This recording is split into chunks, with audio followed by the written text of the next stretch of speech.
Protests are happening at state houses across the country, all leading up to Joe Biden's inauguration. In Kentucky, right-wing activists and those with the Black Lives Matter movement showed up with guns. Police and National Guard members outnumbered demonstrators this afternoon. Two men who said they were members of the right-wing Boogaloo movement showed up with semi-automatic guns. They left after several activists for Black Lives Matter also showed up with weapons. Previously, Governor Andy Beshear said no protests should happen over the weekend as permits were not issued.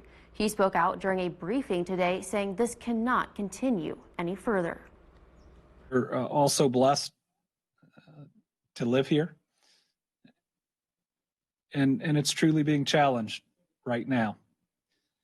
And if we allow domestic terror to become the norm, we're going to look like a lot of places that we worry about going to visit. During today's protest, there were no physical confrontations and police made no arrest.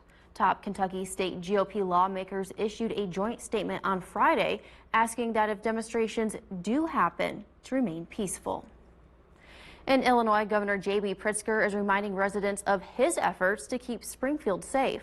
Around 200 members of the Illinois National Guard are stationed at the state capitol. Their role is to help Illinois State Police and local law enforcement enforce street closures and not interfere with peaceful protests. Governor Pritzker also deployed 300 soldiers and airmen with the Illinois National Guard to Washington, D.C. Well, one protester did make it out to Springfield this afternoon, and his name is John Keating, and this isn't his first demonstration.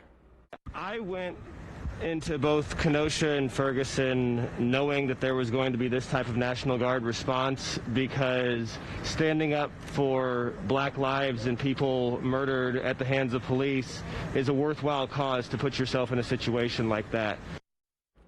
He says more protesters with views like him wanted to show up, but they decided it would be best to stay home. They were worried about other demonstrators being there and the potential for violence.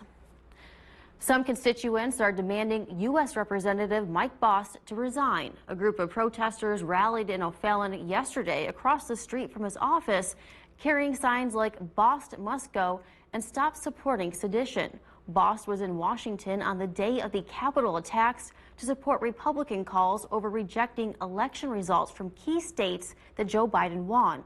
Now, after the attack later that night, Bost voted to reject those results.